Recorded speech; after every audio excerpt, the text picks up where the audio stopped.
We did make one field trip, quick field trip to Boston this past Sunday, just a few days ago, to get our our beloved brother and sister cats.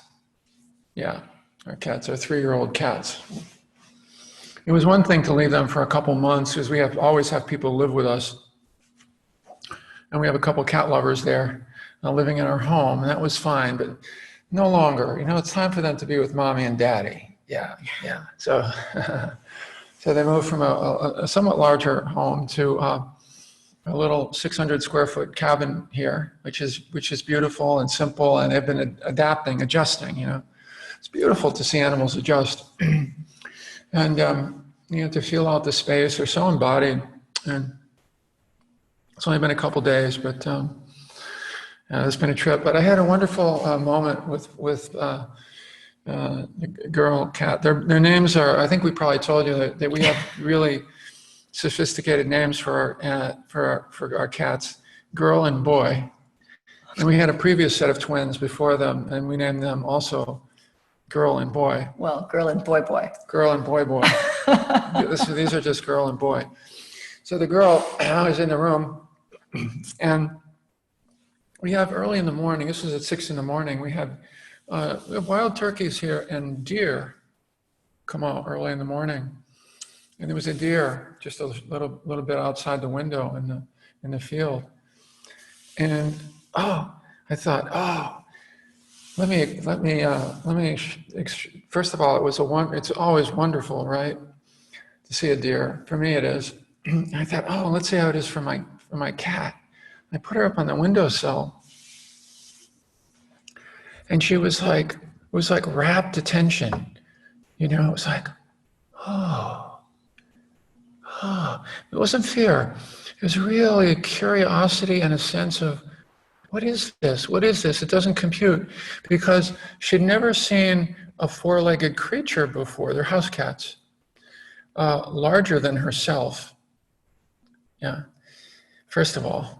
And certainly had never seen a deer before. And it was as if she was seeing for the first time, because she was seeing for the first time. And of course, I got to take that in, and that was a wonder, seeing her wonder at that wonderful sight outside the window. And it made me wonder why we don't experience a sense of wonder more of the time. Yeah, and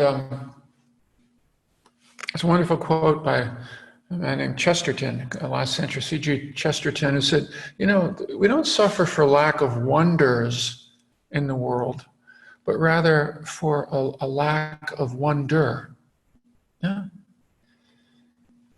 We don't experience a sense of wonder so much. Yeah.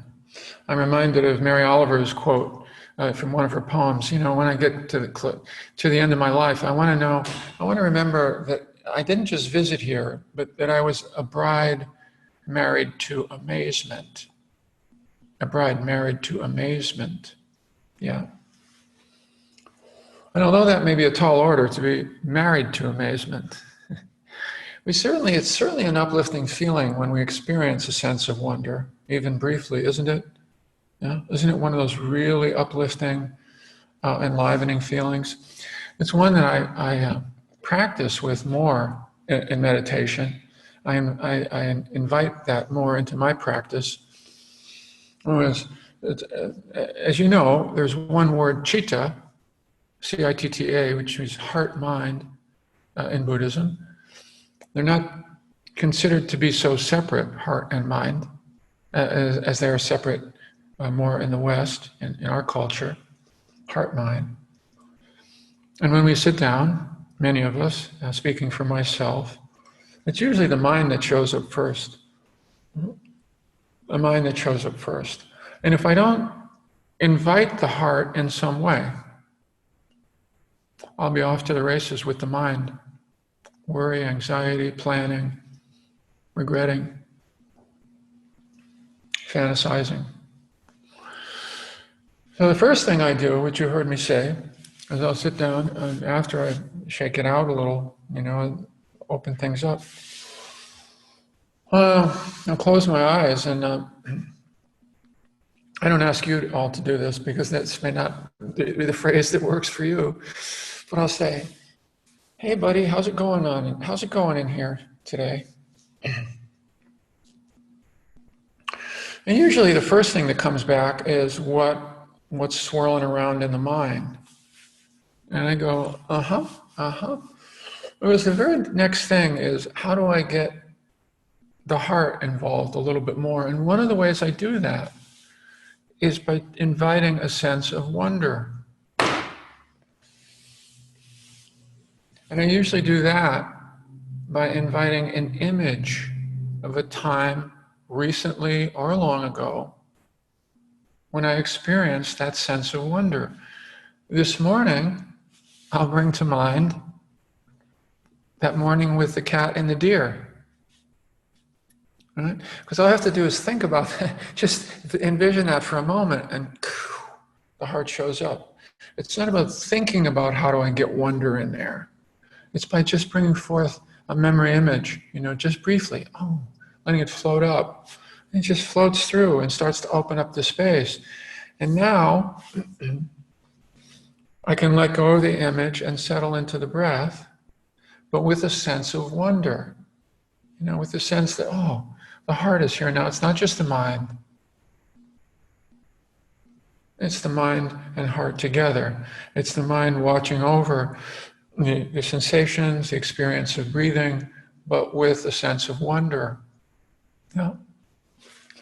And if it gets dry in there, which it usually does after a couple minutes, if it starts to get dry or casual, which is the other thing I'll be awake to, I might just invite that image back again for a moment. Not a whole story, not going down but just a moment to let it bloom. Cat on a windowsill, deer on the, all right. Then I'll let that go and come back into the present moment with that sensibility.